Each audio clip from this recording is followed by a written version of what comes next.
Dans cette vidéo, on va revenir 300 ans en arrière dans le royaume de Grande-Bretagne pour découvrir l'histoire de la bulle spéculative des mers du Sud qui a eu lieu en 1720 et qui est par la suite restée célèbre autant pour son ampleur que pour son effondrement spectaculaire. L'intérêt, derrière son étude,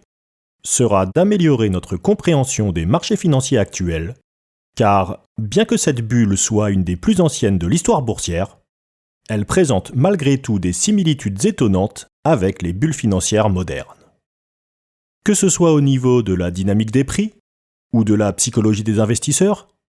on va voir que de nombreux mécanismes financiers ont traversé les siècles pour se retrouver aujourd'hui totalement inchangés. On va donc chercher à identifier ces concepts intemporels afin de se construire un cadre de référence bien établi pour pouvoir naviguer efficacement sur les marchés du XXIe siècle. Durant cette vidéo, on va parler de dette publique, de propagande boursière ou de cupidité collective,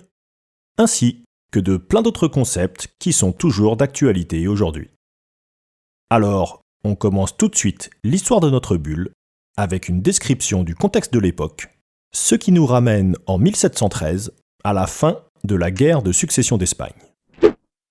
Cette guerre, qui a duré 12 ans de 1701 à 1713, a principalement opposé la France à l'Autriche, mais le royaume de Grande-Bretagne a également participé activement au conflit, en prenant part à plusieurs campagnes militaires sur le continent,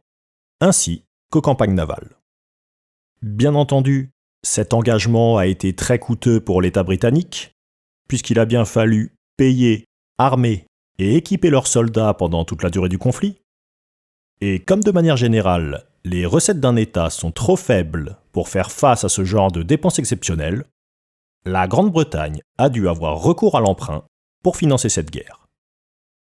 C'est ainsi que le gouvernement britannique a émis de nombreux titres de dette durant cette période.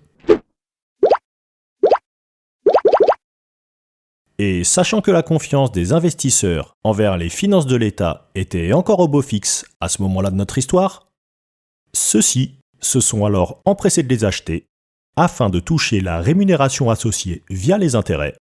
qui s'élevait en moyenne à 6%. Et théoriquement,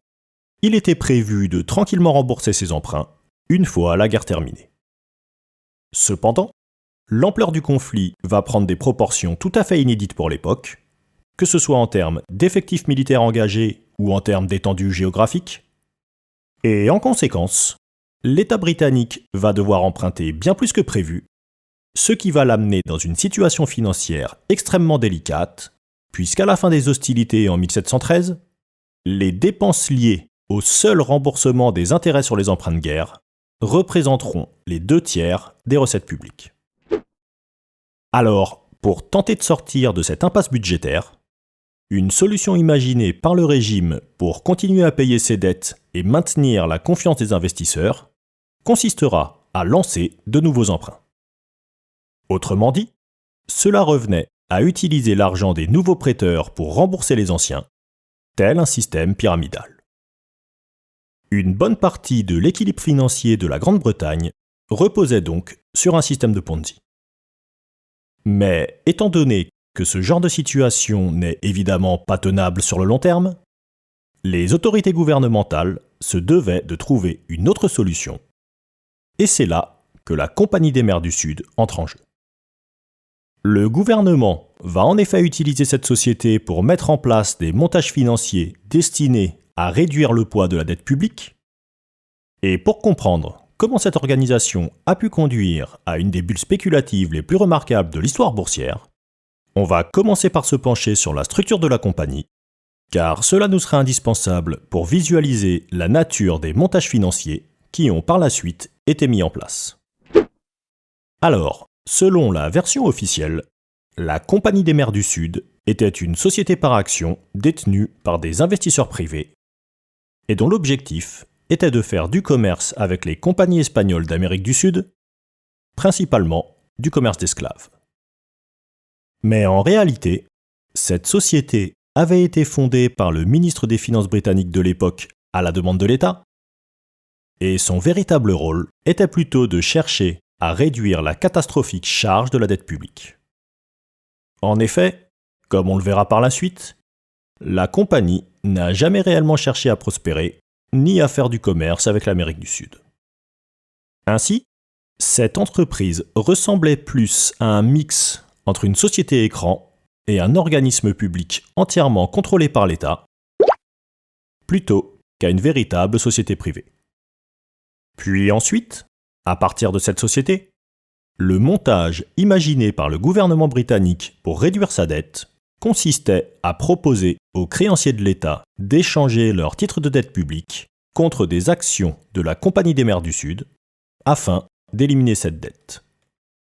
Alors, comme il s'agit d'une opération peu commune, on va s'attarder un peu plus dessus pour bien comprendre le mécanisme. Imaginons un citoyen qui a prêté 1000 livres sterling sur 20 ans à l'État britannique pendant la guerre en lui achetant un titre de dette, dans le but de percevoir la rémunération de 6% annuel via les intérêts. Et puis, quelques années plus tard, avec la dégradation de la situation financière de la Grande-Bretagne, notre citoyen prend peu à peu conscience qu'il risque fort de ne jamais revoir ses 1000 livres, et encore moins les intérêts associés. Une solution pour lui consisterait alors à revendre son titre de dette toxique sur le marché secondaire, mais comme tout le monde a le même sentiment de méfiance que lui vis-à-vis de la solvabilité de l'État, il ne lui est pas possible de s'en débarrasser à sa valeur nominale. D'ailleurs, dans les faits réels, les titres de dette britanniques s'échangeaient au plus bas en 1719 avec une décote d'environ 40%, comme on le voit sur ce graphique, ce qui correspondait à 600 livres sterling pour un titre de 1000 livres. Résultat, notre investisseur semble se trouver dans une impasse.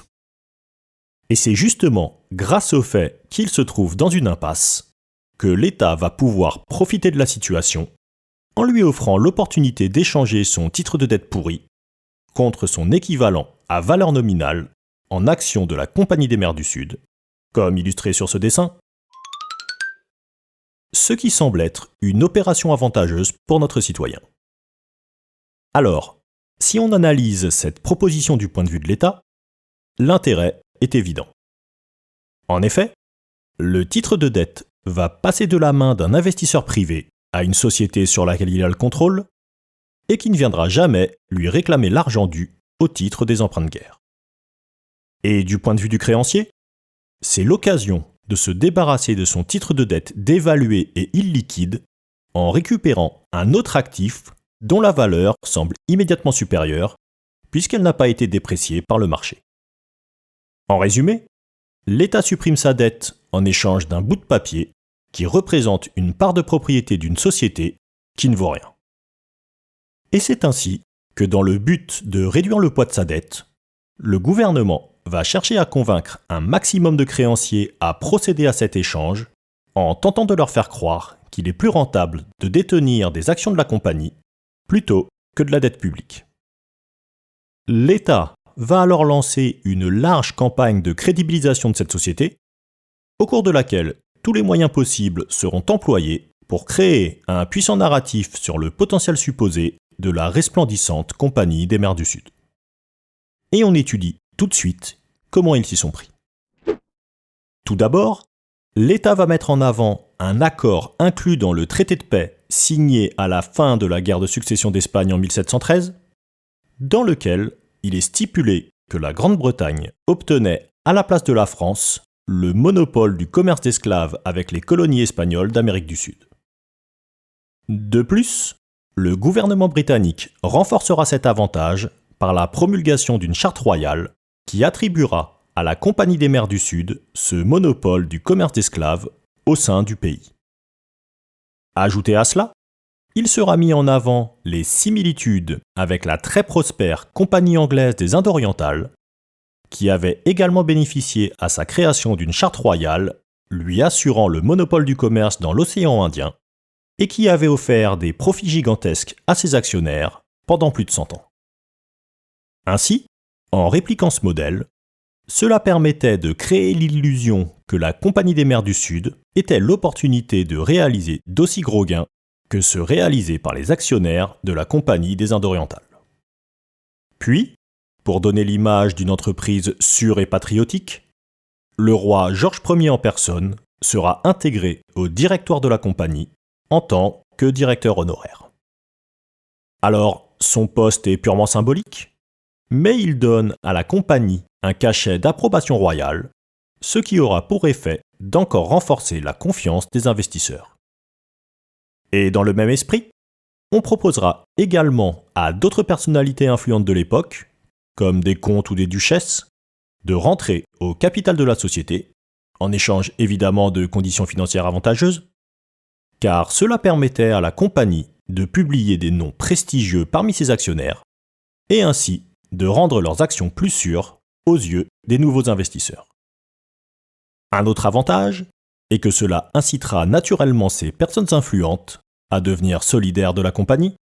puisque leur fortune personnelle devenait directement dépendante de la hausse des cours.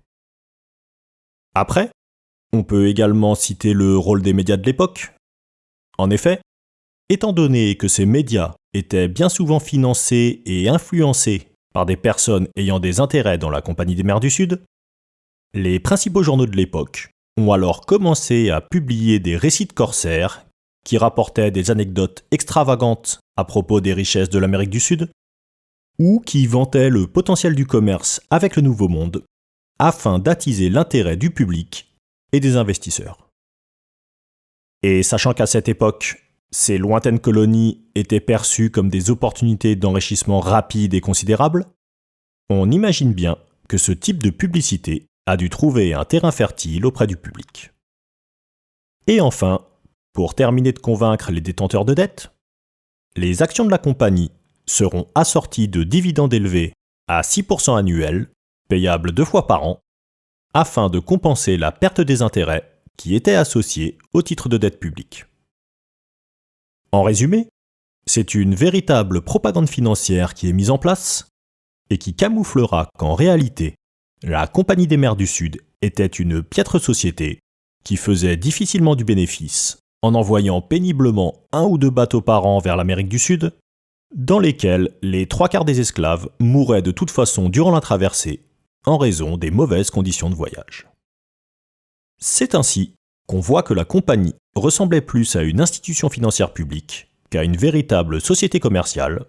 puisque si elle était capable de réaliser de gigantesques bénéfices par la vente d'actions, elle ne générait en revanche pas le moindre centime à travers le commerce dans les mers du Sud. Cependant, l'opinion publique a été si bien manipulée durant la campagne de crédibilisation que la proposition d'échange d'actions de la compagnie rencontrera un énorme succès, et ce sont 85% des titres de dette publique en circulation qui seront échangés contre des actions. Et ainsi, à ce stade de l'histoire, l'État britannique peut à nouveau respirer, ses finances sont redevenues proportionnées, et il a la tête hors de l'eau. Mais pourtant, même si le problème budgétaire a été résolu, la fourberie ne va pas s'arrêter là. En effet, puisqu'on s'aperçoit que la campagne de crédibilisation a réussi à mettre les investisseurs dans un tel état de cupidité qu'ils ne demandent qu'à donner leur argent pour obtenir encore plus d'actions de la compagnie, eh bien, on décide alors d'en profiter et de pousser le bouchon encore plus loin en mettant en place une nouvelle stratégie de vente qui permettra de récupérer encore plus d'argent, mais qui provoquera également une spéculation incontrôlée autour des actions de la compagnie. Alors, on voit tout de suite comment ce nouveau stratagème imaginé par le gouvernement va faire basculer notre histoire dans la phase de bulle spéculative proprement dite. Ainsi, pour profiter de l'avidité de la foule, la Compagnie des mers du Sud va décider d'émettre de nouvelles actions, plein de nouvelles actions, mais contrairement aux premières, celles-ci ne seront plus payables uniquement avec des titres de dette publique, mais on pourra désormais les acheter directement en espèces. L'objectif de ce stratagème est de s'adresser à un groupe bien plus large que les seuls créanciers de l'État, ce qui permettra d'essorer encore plus de citoyens britanniques. Et comme pour amener l'ironie à son paroxysme, la compagnie ira même jusqu'à utiliser l'argent récupéré lors de ses ventes pour le prêter à ses actionnaires, afin qu'ils achètent encore plus de nouvelles actions, mais cette fois à crédit. Et à ce moment-là, tous les ingrédients nécessaires à la formation d'une bulle spéculative sont en place. Non seulement on a de l'argent qui afflue de toutes parts grâce à l'élargissement du public concerné, mais on a également un afflux provenant de l'effet de levier grâce à l'accès au crédit facile, et on a de puissants narratifs qui accompagnent le contexte autour de ce nouvel engouement grâce à la campagne de crédibilisation de la compagnie, ce qui permettra au public de considérer la future hausse des cours comme étant tout à fait justifiée, et ils n'envisageront donc pas de vendre leurs actions de sitôt. Et ainsi, le résultat de tout cet optimisme, c'est une hausse spectaculaire du cours des actions de la compagnie, qui va se retrouver multipliée par 10 en quelques mois, durant la première moitié de l'année 1720. Le cours va passer de 100 à 1000 livres, et les actions vont atteindre une capitalisation de marché complètement délirante, puisque celle-ci va carrément dépasser le montant du PIB de la Grande-Bretagne, qui était pourtant, à cette époque, la première puissance économique mondiale. Pour se représenter l'ordre de grandeur de cette market cap, elle équivaudrait aujourd'hui à environ 50 000 milliards de dollars américains, alors que les plus grosses capitalisations de marché de 2025 tournent plutôt autour des 3 000 ou 4 000 milliards de dollars. Et pourtant, malgré la démesure de ces chiffres, ce n'est même pas dans cette croissance que les sommets d'irrationalité vont être atteints. Car en effet, un véritable écosystème va se développer dans le sillage de la compagnie, et un phénomène très précurseur des bulles modernes va survenir durant la deuxième moitié de la phase ascendante de la bulle, puisqu'on va assister à un phénomène très analogue aux alt seasons du marché crypto, avec un véritable transfert de liquidité depuis l'actif principal vers des capitalisations bien plus petites, qu'on appellera les bubble companies, qui sont des entreprises spécialement créées pour tenter de profiter de l'euphorie spéculative ambiante en captant l'argent des investisseurs à travers la vente d'actions. On explique le concept. Puisqu'on se trouve dans un moment où les actions de la compagnie sont en pleine ascension, beaucoup d'investisseurs auront commencé à encaisser de gros gains grâce à cet actif, et cela va naturellement leur donner beaucoup d'assurance et d'ambition pour la suite. En conséquence, ces investisseurs vont devenir beaucoup plus enclins que d'habitude à prendre du risque avec leur capital, et ils seront alors disposés à placer leur argent dans toutes sortes d'opportunités, y compris sur des actifs totalement exotiques. Et c'est en remarquant ce phénomène que des entrepreneurs avisés vont comprendre qu'il y a là une opportunité de s'enrichir facilement au détriment de ces investisseurs euphoriques, et c'est pourquoi ils vont chercher à répliquer le mode opératoire de la Compagnie des Mers du Sud, en créant eux aussi des entreprises complètement bidons, puis en proposant au public d'entrer au capital de leur société à travers la vente d'actions. Et ce qui est amusant, c'est de voir que si certaines de ces sociétés bubble tenteront de mettre en place un discours plutôt cohérent en appuyant sur le fait que leur entreprise possède un lien plus ou moins concret avec le commerce dans les mers du Sud, comme par exemple en affirmant qu'ils sont dans la réparation de bateaux, ou dans la fabrication de tonneaux pour stocker les vivres lors des traversées, eh bien d'autres sociétés ne vont même pas se fatiguer à trouver un rapport quelconque avec cette activité, et vont partir sur des narratifs complètement farfelus. Par exemple, parmi les cas les plus douteux, on peut citer une société qui prévoyait de faire de l'importation d'ânes sud-américains de grande taille,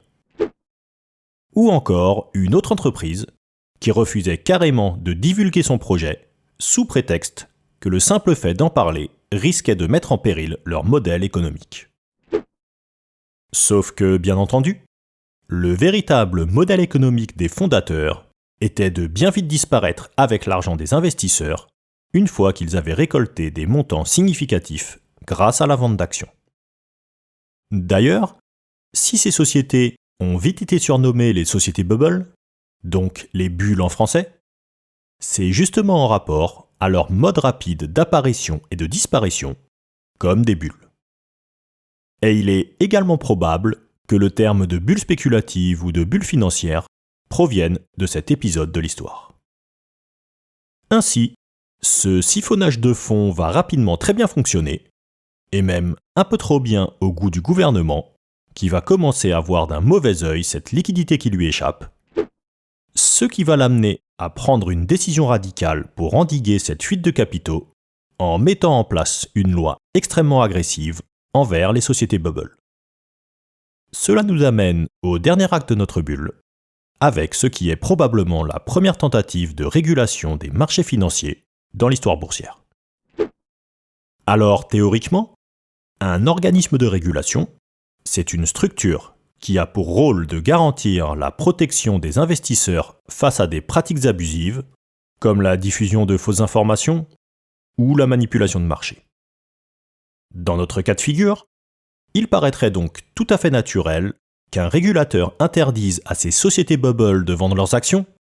puisque leur seul but est d'escroquer le public. Et c'est d'ailleurs exactement ce qu'il va se passer, puisqu'en juin 1720, en pleine ascension de la bulle, le régulateur, qui n'est autre que le gouvernement, va faire voter au Parlement la loi qu'on appelle le Bubble Act, qui imposera à toutes les sociétés souhaitant ouvrir leur capital au public d'obtenir une charte royale. Sauf que, bien évidemment, la seule société qui obtiendra cette charte royale sera la Compagnie des mers du Sud, mettant ainsi en évidence que l'objectif de l'organisme régulateur n'était pas de protéger les investisseurs, mais était plutôt d'éliminer les concurrents afin que l'État retrouve le monopole de la vente d'actions et qu'il puisse capter tout seul l'argent du public. Voilà pour ce qui est de la régulation de l'époque, et on peut désormais attaquer l'épilogue de notre bulle, et la fin de l'histoire n'est pas très difficile à deviner, puisque c'est toujours la même chose depuis des siècles. En effet, une fois que toutes les couches de la société britannique ont eu l'opportunité d'investir, il n'y a alors plus de nouveaux investisseurs pour amener de l'argent frais dans le système, la pression vendeuse prend le dessus sur la force acheteuse, et la dynamique s'inverse. Une énorme partie des investisseurs n'aura plus personne à qui revendre leurs actions, et ils vont se retrouver avec un simple bout de papier entre les mains, dont plus personne ne veut, alors même qu'ils ont payé une fortune pour l'avoir. En résumé, le peuple britannique vient de payer les dépenses gouvernementales liées à la guerre de succession d'Espagne, et le tour de force le plus impressionnant dans cette histoire, c'est que les citoyens n'y ont vu que du feu, puisque dans leur esprit, leurs pertes financières sont dues à l'échec commercial d'une société privée, à savoir la Compagnie des mers du Sud, et non pas à un impôt ou à une taxe de l'État. Résultat, le poids de la dette britannique est de nouveau soutenable, le montage financier a été une réussite totale. Et avant de passer à la partie enseignement de cette vidéo, on va conclure la partie historique avec une anecdote amusante, puisque parmi les citoyens britanniques ayant fait naufrage durant cette bulle, on peut citer le célèbre physicien Isaac Newton, qui, d'après ses propres écrits, aurait perdu un montant de 20 000 livres sterling, ce qui équivaudrait aujourd'hui à quelques millions d'euros de 2025. Il a d'ailleurs été possible de reconstituer son schéma d'investissement, toujours grâce à ses écrits, et qu'on découvre ici sur ce graphique. Et on voit qu'il correspond à un schéma tout à fait classique pour un débutant. En effet, après un premier investissement prudent mais réussi, on va retrouver quelques mois plus tard un Newton beaucoup plus entreprenant, qui ne pourra s'empêcher d'y retourner en voyant l'action continuer à monter, et il investira alors massivement au pire moment possible, puisque la bulle commencera à éclater seulement quelques semaines plus tard. Et suite à cette expérience malheureuse, Newton aurait déclaré que s'il était capable de calculer le mouvement des corps célestes, il n'était en revanche pas capable de calculer la folie des gens. Alors, maintenant qu'on connaît l'histoire détaillée de cette bulle, on va chercher, comme on l'a dit en introduction, à identifier quels sont les mécanismes qui ont traversé les siècles et qui se sont reproduits à toutes les époques, car on pourra les utiliser comme une base solide pour lire les marchés financiers d'aujourd'hui, et particulièrement le marché des crypto-monnaies, puisque c'est le sujet de la chaîne. Alors tout d'abord, il est intéressant de constater que la structure chronologique de la bulle des mers du Sud a suivi le même cheminement que les bulles du Bitcoin. En effet, dans les deux cas, nous avons un schéma récurrent qui voit d'abord l'actif principal partir fortement à la hausse, puis qui est suivi par les autres actifs moins capitalisés, avant que la totalité ne s'effondre. Ainsi, sur la bulle des mers du Sud, ce sont d'abord les actions de la compagnie qui ont lancé le mouvement, avant de voir les sociétés bubble capter à leur tour de plus en plus de capitaux. Et 300 ans plus tard, concernant les bulles sur les crypto-monnaies, c'est d'abord le Bitcoin qui amorce une puissante hausse, avant d'être rattrapé par les altcoins, ce qui crée le phénomène de l'alt season par transfert de liquidité du Bitcoin vers les altcoins. Alors, la question qu'on peut légitimement se poser, c'est pourquoi cela se passe-t-il toujours de la même manière, bien que l'époque ne soit plus du tout la même, ou que la classe d'actifs concernée soit également différente. Eh bien, cela s'explique par le fait que les décisions prises par les investisseurs sur les marchés financiers sont principalement dictées par la psychologie humaine, et comme notre psychologie n'a pas changé depuis des siècles, puisque nous sommes toujours globalement guidés par nos sentiments d'aversion à la perte et d'euphorie du gain, alors on va retrouver exactement les mêmes comportements sur les marchés, quelle que soit l'époque ou le type d'actif concerné. Et dans le cas spécifique des bulles spéculatives, le raisonnement immuable de la majorité des investisseurs sera de se dire qu'il est raisonnable de commencer par investir sur l'actif principal, car il est perçu comme le moins risqué, puis de commencer à prendre plus de risques en se plaçant sur des actifs moins capitalisés, seulement une fois que l'actif principal aura commencé à leur rapporter de gros gains.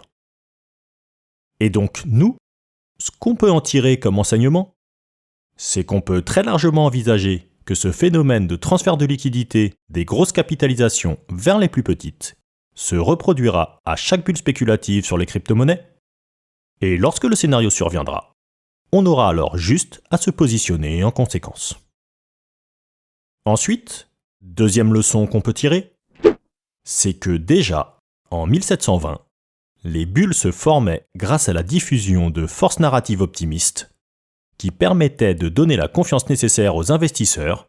pour qu'ils considèrent les hausses de prix comme étant justifiées. Dans le cas de la Compagnie des mers du Sud, le narratif principalement mis en avant s'appuyait sur les perspectives d'exploitation des ressources des colonies d'Amérique du Sud, et pour les crypto-monnaies, on fait simplement croire aux gens que le Bitcoin est la monnaie du futur, ou que c'est une réserve de valeur, ou n'importe quoi d'autre dans ce style, et cela suffit pour qu'ils trouvent normal que son cours soit multiplié par 10 ou par 20 en quelques mois. Et c'est grâce à ce type de croyance que les investisseurs n'envisagent pas de vendre leur Bitcoin, même après des énormes hausses, et que les bulles peuvent se développer tranquillement. Et donc ici, l'enseignement qu'on peut en tirer, c'est qu'il ne faut pas s'égarer en adhérant à des narratifs idiots, mais qu'il faut plutôt partir du principe que si on voit le cours du Bitcoin monter dans des proportions anormales, eh bien, il va finir par redescendre. Ça fonctionne comme ça depuis 3 siècles. Ensuite, un autre point de repère qui est identique depuis 1720, c'est le rôle des médias de masse. Que ce soit à travers des journaux comme pour la bulle des mers du Sud, ou à travers la télévision ou Internet au XXIe siècle, on sait qu'on peut utiliser l'entrée en jeu des médias de masse comme un point de passage invariable pour nous signaler que l'actif dont il est question va entrer en phase de bulle spéculative. Ce point de passage est d'ailleurs systématiquement représenté sur tous les schémas théoriques de bulles spéculatives, comme on le voit ici. L'importance des médias de masse dans le développement d'une bulle s'explique facilement, puisque eux seuls ont un pouvoir de communication suffisamment élevé pour informer et donner envie à une large part de la population d'investir leur argent. Et la leçon qu'on peut en déduire, c'est que tant qu'on n'a pas vu les médias parler massivement du Bitcoin, cela signifie qu'il est impossible que nous soyons dans une phase de bulle spéculative, et il y a donc peu de risques qu'une grosse chute survienne. Et à l'inverse, si on voit les médias de masse entrer dans le jeu des crypto-monnaies et qu'ils se mettent à en parler tous les jours, cela signifie que nous sommes dans la phase finale de la montée de la bulle, avant son éclatement. Puis, un autre concept récurrent qu'on retrouve indépendamment de l'époque, c'est l'utilisation de figures d'autorité. En effet, si à l'époque, on avait mis en avant la figure du roi George Ier dans le cadre de la bulle des mers du Sud, aujourd'hui, on aime toujours beaucoup utiliser des noms grandiloquents comme Warren Buffett ou BlackRock pour justifier des hausses, car cela permet de donner de la confiance aux investisseurs sans même avoir besoin d'exposer un raisonnement qui tient la route. Ce phénomène porte d'ailleurs un nom. C'est ce qu'on appelle l'argument d'autorité, et en général, il vaut mieux ne pas lui accorder trop de crédit. Et enfin, on peut citer une dernière constante qui semble particulièrement intéressante à comprendre, c'est au niveau du rôle que jouent les organismes régulateurs des marchés financiers. Parce que quand on voit comment les autorités ont agi pour aider la Compagnie des mers du Sud à siphonner les fonds des contribuables, on est obligé de faire un rapprochement avec ce qu'il a pu se produire dans un passé plus récent dans l'affaire GameStop en 2021, où le régulateur américain avait clairement fermé les yeux lorsque le courtier Robinhood avait suspendu les achats d'actions GameStop afin d'éviter que les fonds d'investissement qui étaient à ce moment-là sur des positions vendeuses n'enregistrent de trop grosses pertes. Et dans un cas comme dans l'autre, on peut légitimement se demander si ces organismes sont réellement là pour protéger les investisseurs ou s'ils sont plutôt là pour protéger les intérêts de ceux qui les contrôlent. Alors, la vérité est probablement un subtil équilibre entre les deux. Mais dans le doute, il vaut mieux se méfier de tout ce qui émane de ce type de structure. Ok, eh bien nous arrivons au terme de cette longue vidéo qui nous aura permis de comprendre, grâce à une comparaison avec une période lointaine, à quel point le comportement des marchés financiers est resté constant au fil des époques. Cela démontre bien que les principaux facteurs régissant leur comportement ne peuvent pas être des paramètres évolutifs comme la technologie, l'environnement ou le régime politique, et qu'il faut plutôt se tourner vers des aspects bien plus constants comme la nature de la psychologie humaine, si l'on veut bien comprendre le fonctionnement des marchés. Et pour terminer, j'aimerais ajouter une touche personnelle à cette vidéo, en précisant que j'ai trouvé les recherches concernant cette bulle tout à fait passionnantes, et qu'il s'agit sans aucun doute du cas d'étude qui m'a fait comprendre le plus de choses sur le monde de la finance.